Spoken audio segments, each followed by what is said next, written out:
to another episode with Monday with Claire. I am Claire Anderson, and this is Belinda, Joseph. Thank you. Angelica Connor. Thank you. In the last episode, we talked a little bit about being pioneers in STEM. But since I had these ladies here, I asked them about some of the resources that they use that I felt that could be helpful with you guys if you are doing it without support, or if you are the first one in your family, first one in your generation going into STEM. And so they share some of the resources with me, and I'm going to pass this on to Angelica, and she's going to mention one, and we'll talk about it. So what's the first one, Angelica? What you have? Let's see. The McNair Program. What was that? Yeah. The McNair Program is basically a program that helps support you to prepare for graduate school. So they will fund you, they will fund your summer research, and they're basically going to help you write essays, reach out to professors, and all of the preparation that you would normally do by yourself, you would do it with the help of the McNair Program. They basically become your second family. So do you have to be a graduate student or high school student? You have to be an undergrad minority first generation student to participate in the McNair Program. So when would they do that? The junior year, sophomore year?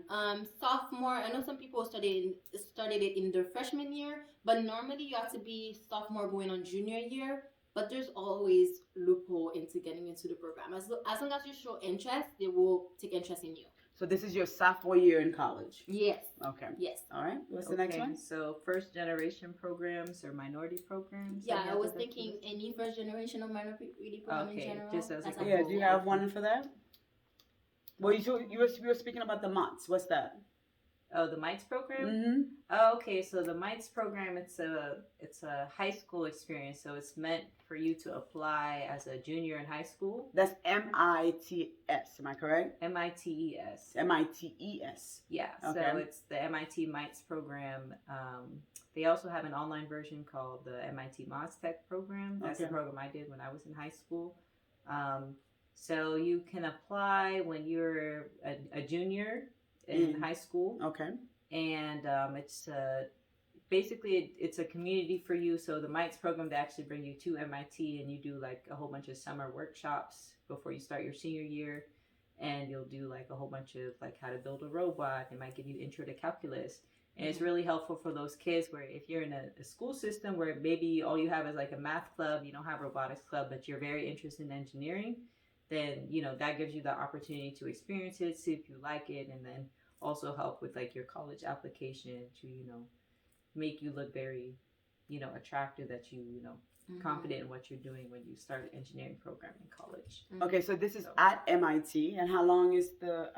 So I think the MITES program is 6 weeks. The Tech program is a little bit longer because they do have an on-campus portion, but a lot of it is online. So that's an online community. So think like a Facebook of just like minority or first generation college students that all you do is discuss STEM. Like it's all kids the same age as you and underrepresented minority, and you guys could just discuss STEM together and do a couple of classes at MIT maybe for like a week. So it's good for students who might not be able to take the whole summer off or something like that. Okay, and do they pay for the students to go there? Everything's free. Yeah. Everything's free. Mm-hmm. You heard that, guys? Everything's free. So I will put those down in the link.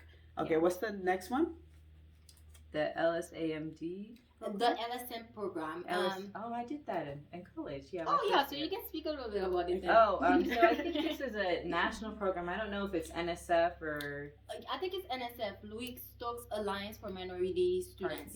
A minority participation. Participation. Yes. So when I did it, it was basically it was a support system for underrepresented minorities when you start at college. So they get your information when you start. If you identify as underrepresented minority, you can do a whole bunch of like special events to get to know other students on campus, and possibly, I don't know, sometimes they have scholarships, or it leads to like bridge to doctorate program, which is another program where they pay from, I think, like the first 2 years of your graduate degree if you graduate undergrad, so that way you can bridge to like a PhD if you're interested in seeing what a PhD is like.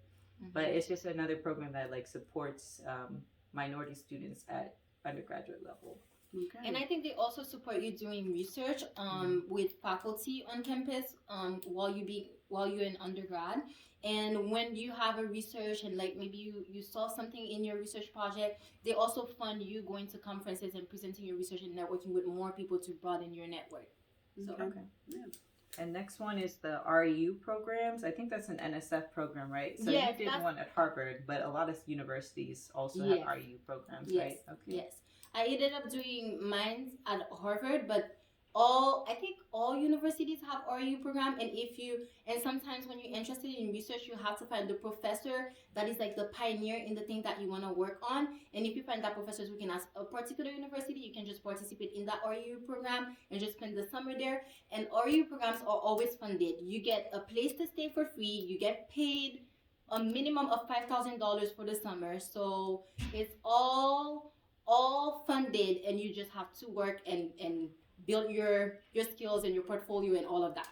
And then do you have, that's in high school, college? That's in It's college usually again. in college. Okay. Yeah. All right. Yes. And it's just supposed to be like, I feel like a lot of students are hesitant. They're so focused on like bachelor's degree, getting a degree, that you don't realize, like, especially for STEM, there's a lot of money for you in research. So like we're both in PhD right now. I haven't spent a dime on any graduate degree I've ever had. All of it has been paid for.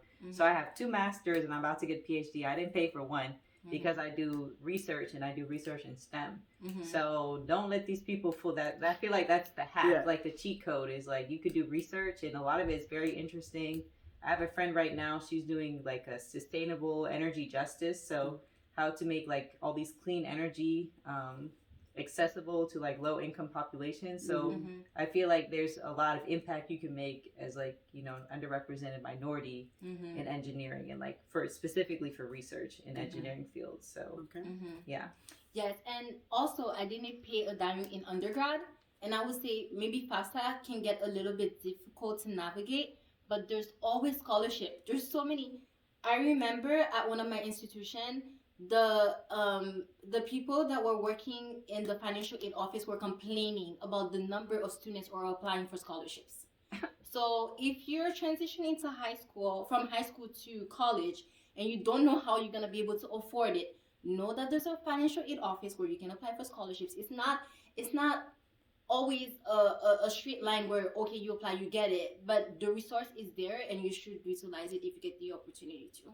So, Okay. yeah. Okay. The next is the Bill and Melinda Gates program. Yeah, the Bill and Melinda Gates, that's for, I want to talk about that. That's more for high school students. So it is GPA based, merit, and you apply for that, of course, your senior year, and it does pay for your bachelor's all the way down to your PhD. It pays for books, housing, everything. And so I definitely recommend every student, whether you go into STEM or not, to please apply for that program. It's an incredible program. Yeah. Also, there's the dual enrollment programs or AP classes. Yeah. Okay. So another way that we got Caleb education paid for his first 2 years is he did the dual enrollment program. That's every state offers that. Well, mostly every state. Our state had offered 60 credit, where they pay up to the first 2 years of college for free.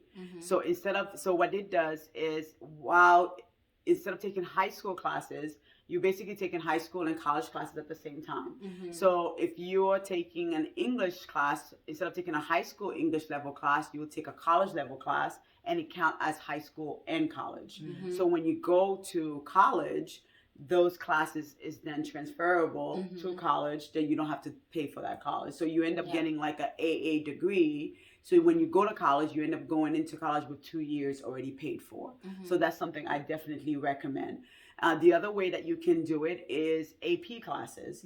The AP classes instead of going to the college and taking classes, you can take the classes at your high school, but at the end, you have to then take a test and score a certain amount level on the test for you to get credit for it. And so then you get that credit for either chemistry, math, or whatever, calculus, and then it counts as your college level classes. The third way that's what I did, not Caleb, I did, was I clept most of my classes, meaning that there were some classes that I felt that I was far advanced for, and I was like, okay, I took this in high school. Do I have to take this again when I get to college, like for example, French, I was like, okay, I sat 2 years. French is my language.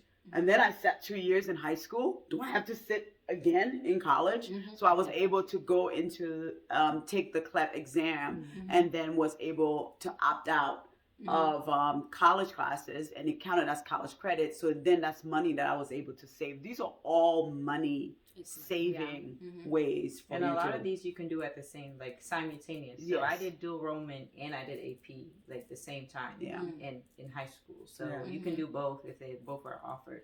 Yeah, so think about it. So if you're supposed to graduate high school at 18, and then now you are you take dual enrollment, right? And then you take AP. So now you can transfer into your university as a junior, and then basically graduate college in 2 years. So you'll by 20, you'll be a college graduate. So people always ask, how did Caleb graduate early? So that was like, he dual enrolled a lot of his classes.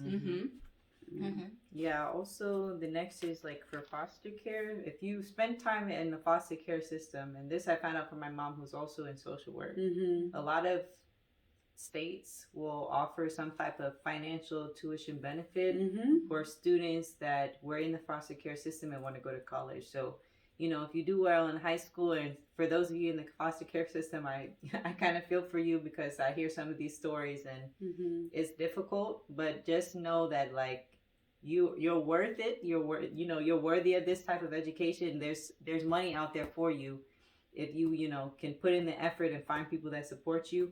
There are programs out here for you to pay. If you get into college and you decide you want to go, even community college, just ask about it, ask the system about it, and see if you can find out what programs you're eligible for in your state.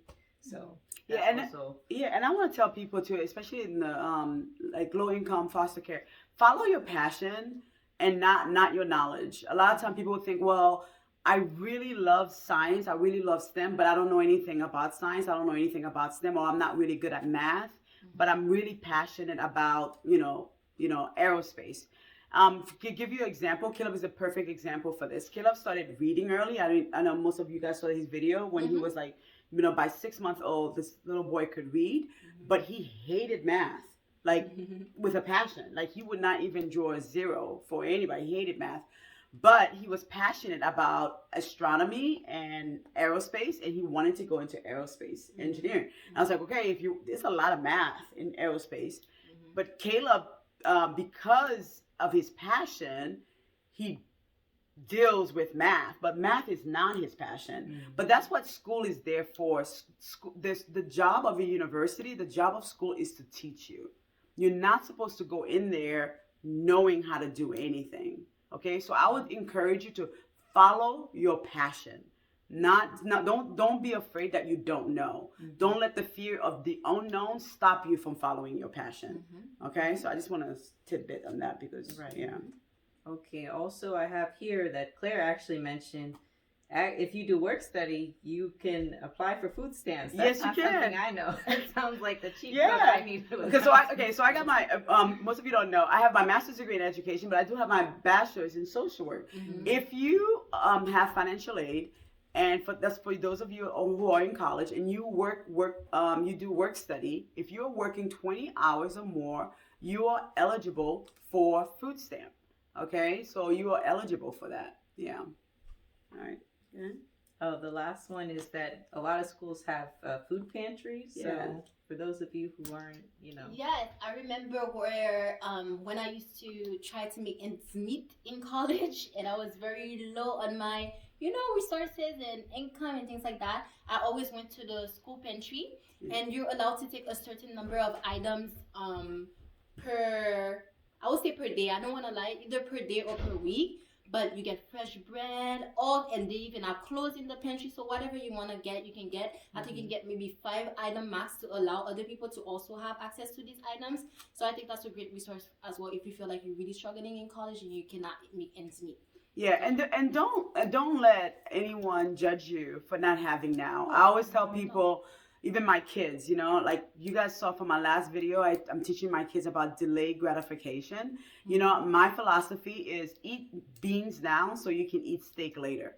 Okay, so if you don't have, don't get a credit card to try to eat fancy like everybody else. It's okay. Use the pantry, use the food stamp, use whatever you need to do now to survive, to get what you need to do to get that degree, because and so that you can, so you won't, so your kids won't be the first generation, so they can be the second or third or fourth. Another thing, if you're a minority or low income student or first generation student or whatever, you don't have any resources to apply for college, and you feel like, because I think each fee to apply is like $80 or $100, so it can accumulate when you start applying to 2, 3, 5, 10 schools.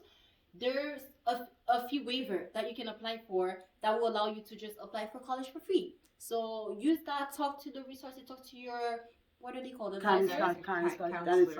Yes, talk to them and see what they can offer you. And if they say no and they don't know, reach out to the school administration and ask them if they have it available to students like you. Don't limit yourself at all.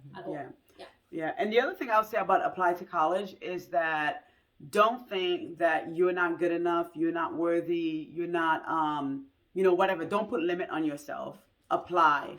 Because a lot of time you can compete with these people. Don't let them fool you. You can compete. You might not feel, but listen, you can compete with them. Yeah, because a lot of time, the school can have like I don't know. I've been told like the school can have like a number of students in that department, in that, like, let's say mechanical engineering, and they don't have enough students applying for that, and then there go you applying for that degree, and they're like, oh, perfect, we needed more students, or we needed this. So don't limit yourself, just apply. Like, it's better just to let them say no than for you to talk yourself out of it. Please just apply, especially with what Belinda said. If the application is free, apply. Just apply. And don't be afraid of rejection. Listen, the scholarship I'm on now, I applied 3 times, didn't get into the 3rd time. Don't let the first one scare you away. Just keep putting yourself out there. And for, please, low-income students, leave, go. Don't stay home. Leave. Bye.